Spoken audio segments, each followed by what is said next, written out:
ओम शांति। साकार मुरली 17 नवंबर 2020।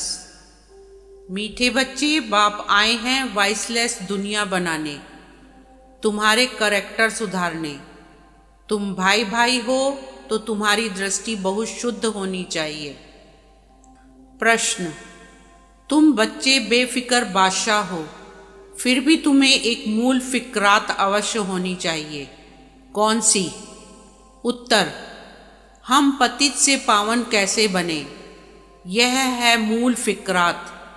ऐसा ना हो बाप का बनकर फिर बाप के आगे सजाएं खानी पड़े। सजाओं से छूटने की फिक्रात रहे, नहीं तो उस समय बहुत लज्जा आएगी। बाकी तुम बेपरवाह बादशाह हो, सबको बाप का परिचय देना है। कोई समझता है तो बेहद का मालिक बनता, नहीं समझता है तो उसकी तकदीर। तुम्हें परवाह नहीं। ओम शांति।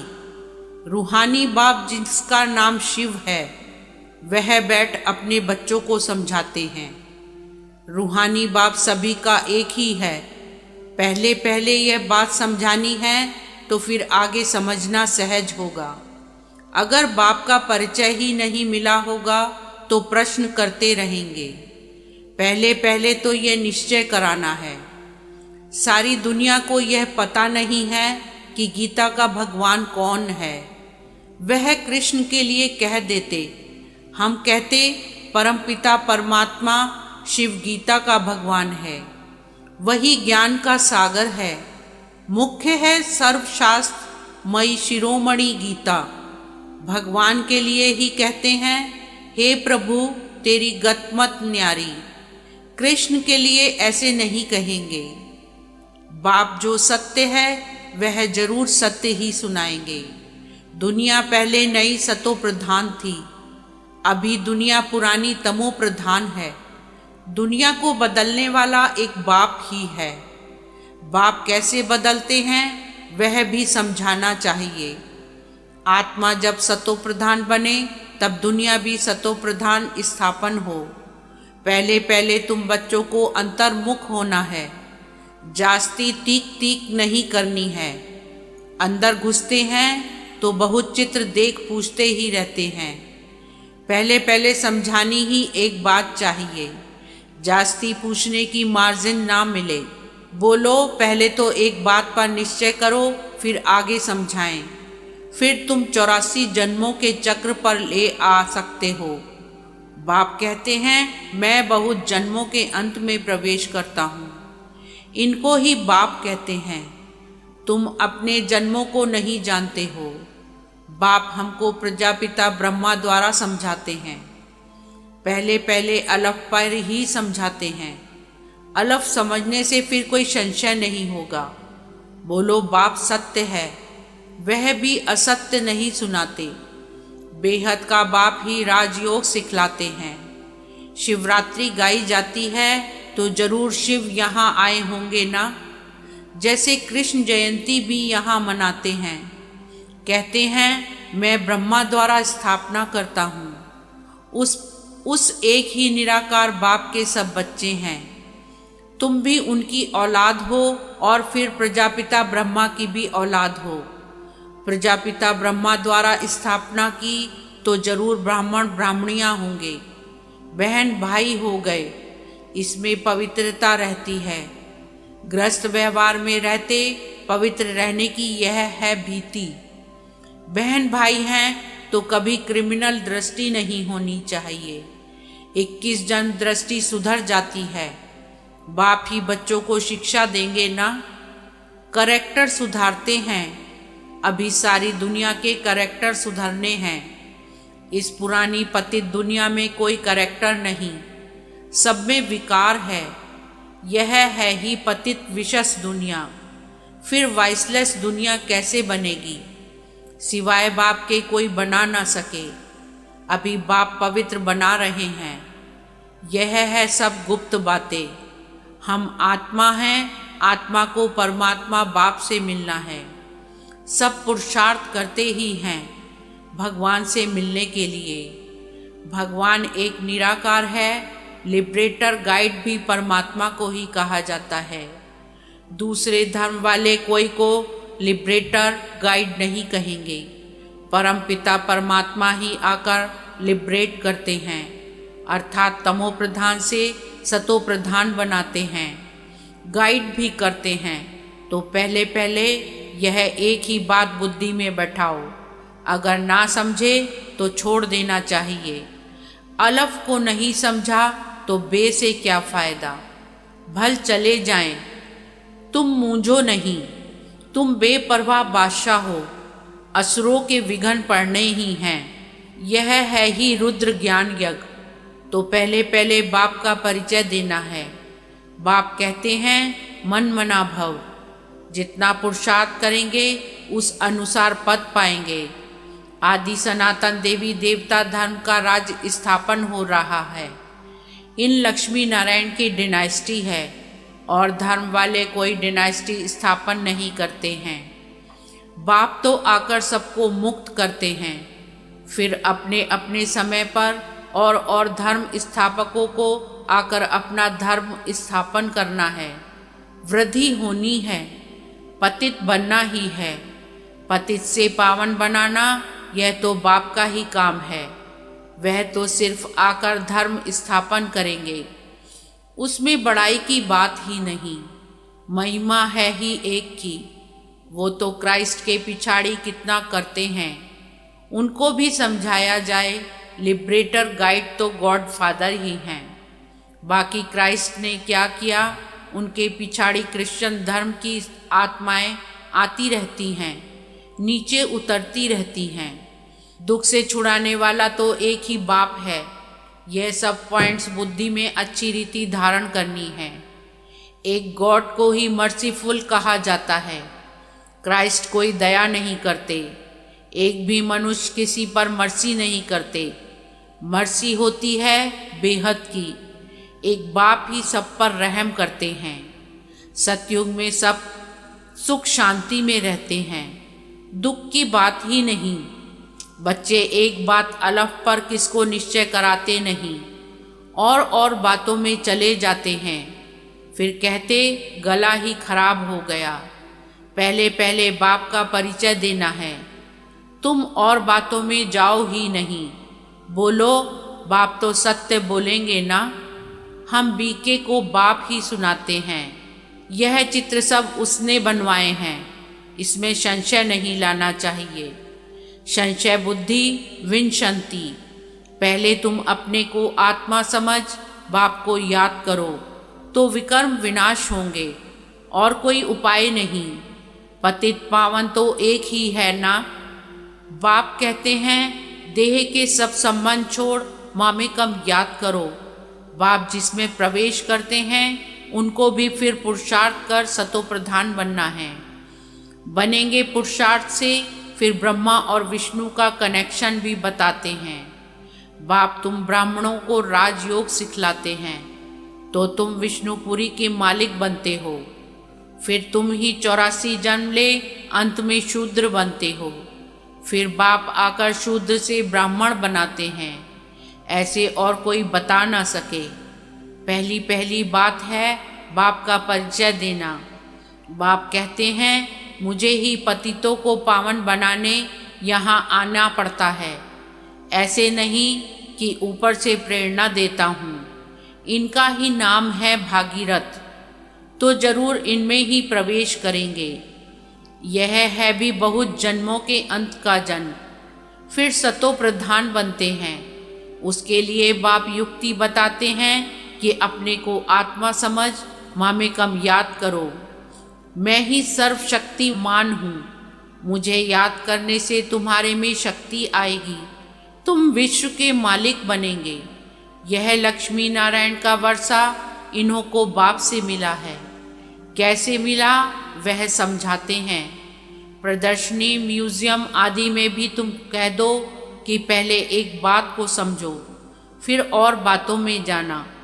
यह बहुत जरूरी है समझना, नहीं तो तुम दुख से छूट नहीं सकेंगे। पहले जब तक निश्चय नहीं किया है तो तुम कुछ समझ नहीं सकेंगे। इस समय है ही भ्रष्टाचारी दुनिया। देवी देवताओं की दुनिया श्रेष्ठाचारी थी। ऐसे ऐसे समझाना है। मनुष्यों की नब्ज भी देखनी चाहिए। कुछ समझता है या तवाई है। अगर तवाई है तो फिर छोड़ देना चाहिए। टाइम वेस्ट नहीं करना चाहिए। चात्रक पात्र को परखने की भी बुद्धि चाहिए। जो समझने वाला होगा उनका चेहरा ही बदल जाएगा। पहले पहले तो खुशी की बात देनी है। बेहद के बाप से बेहद का वर्षा मिलता है ना। बाबा जानते हैं याद की यात्रा में बच्चे बहुत ढीले हैं। बाप को याद करने की मेहनत है, उसमें ही माया बहुत विघन डालती है। यह भी खेल बना हुआ है। बाप बैठ समझाते हैं कैसे यह खेल बना बनाया है। दुनिया के मनुष्य तो रिंचक भी नहीं जानते। बाप की याद में रहने से तुम किसको समझाने में भी एक रस होंगे, नहीं तो कुछ ना कुछ नुक्स कमी निकालते रहेंगे। बाबा कहते हैं तुम जास्ती कुछ भी तकलीफ ना लो। स्थापना तो जरूर होनी ही है। भावी को कोई भी टाल नहीं सकते। उल्लास में रहना चाहिए। बाप से हम बेहद का वर्षा ले रहे हैं। बाप कहते हैं माँ में कम याद करो। बहुत प्रेम से बैठ समझाना है। बाप को याद करते प्रेम में आंसू आ जाने चाहिए। और तो सभी संबंध हैं कलयुगी। यह है रूहानी बाप का संबंध। यह तुम्हारे आंसू भी विजयमाला के दाने बनते हैं। बहुत थोड़े हैं जो ऐसा प्रेम से बाप को याद करते हैं। कोशिश कर जितना हो सके अपना टाइम निकाल अपने भविष्य को ऊंचा बनाना चाहिए। प्रदर्शनी में इतने ढेर बच्चे नहीं होने चाहिए, ना इतने चित्रों की दरकार है। नंबर 1 चित्र है गीता का भगवान कौन, उसके बाजू में लक्ष्मी नारायण का, सीढ़ी का, बस। बाकी इतने चित्र कोई काम के नहीं। तुम बच्चों को जितना हो सके याद की यात्रा को बढ़ाना है। मूल फिक्रात रखनी है कि पतित से पावन कैसे बने, बाबा का बनकर और फिर बाबा के आगे जाकर सजा खाएं। यह तो बड़ी दुर्गति की बात है।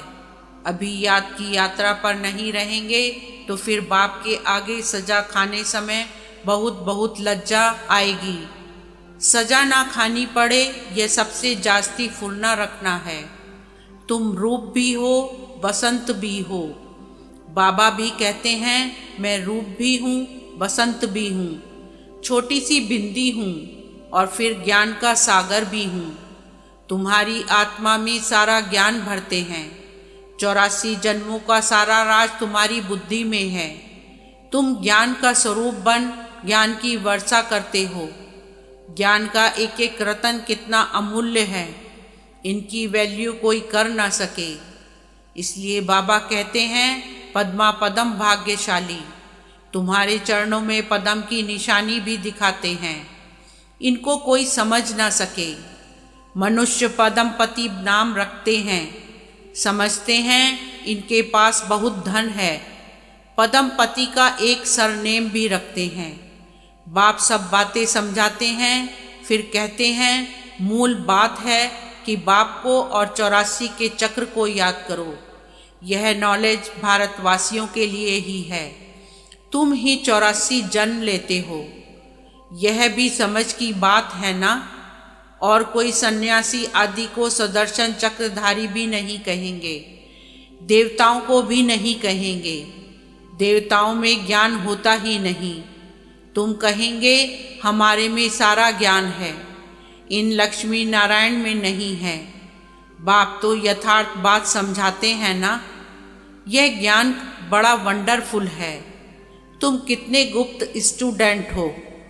तुम कहेंगे हम पाठशाला में जाते हैं, भगवान हमको पढ़ाते हैं।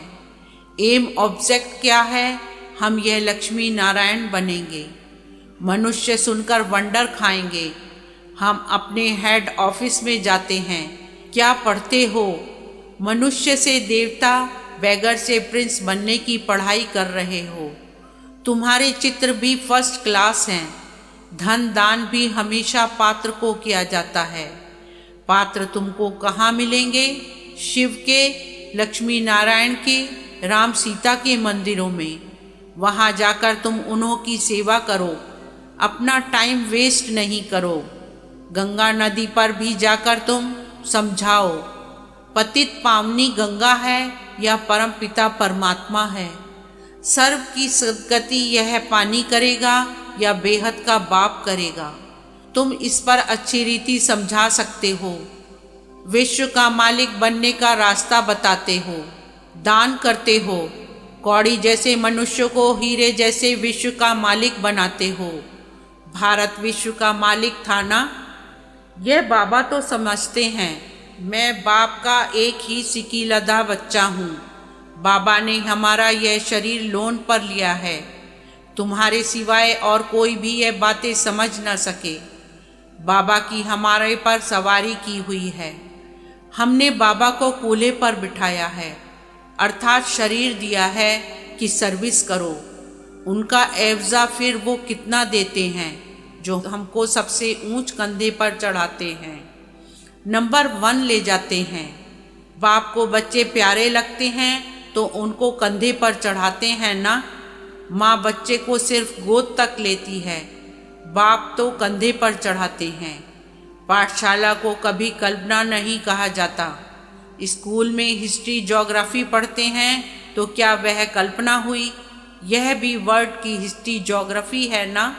अच्छा, मीठे मीठे सिकीलधे बच्चों प्रति माता पिता बाप दादा का याद प्यार और गुड मॉर्निंग। रूहानी बाप की रूहानी बच्चों को नमस्ते, रूहानी बच्चों की रूहानी बाप को नमस्ते। धारणा के लिए मुख्य सार। फर्स्ट पॉइंट, बहुत प्रेम से बैठकर रूहानी बाप को याद करना है। याद में प्रेम के आंसू आ जाएं तो वह आंसू विजय माला का दाना बन जाएंगे। अपना समय भविष्य प्रारब्ध बनाने में सफल करना है। सेकंड पॉइंट, अंतर्मुखी हो, सबको अलफ का परिचय देना है। ज़्यादा तिक तिक नहीं करनी है। एक ही फुरना रहे कि ऐसा कोई कर्तव्य ना हो जिसकी सजा खानी पड़े। वरदान, शुभ भावना से सेवा करने वाले बाप समान अपकारियों पर भी उपकारी भव। सार, जैसे बाप अपकारियों पर उपकार करते हैं, ऐसे आपके सामने कैसी भी आत्मा हो लेकिन अपने रहम की वृत्ति से, शुभ भावना से उसे परिवर्तन कर दो। यही है सच्ची सेवा। जैसे साइंस वाले रेत में भी खेती पैदा कर देते हैं, ऐसे साइलेंस की शक्ति से रहम दिल बन अपकारियों पर भी उपकार कर धरनी को परिवर्तन करो। स्व परिवर्तन से, शुभ भावना से कैसी भी आत्मा परिवर्तन हो जाएगी, क्योंकि शुभ भावना सफलता अवश्य प्राप्त कराती है। स्लोगन, ज्ञान का सिमरन करना ही सदा हर्षित रहने का आधार है। ओम शांति।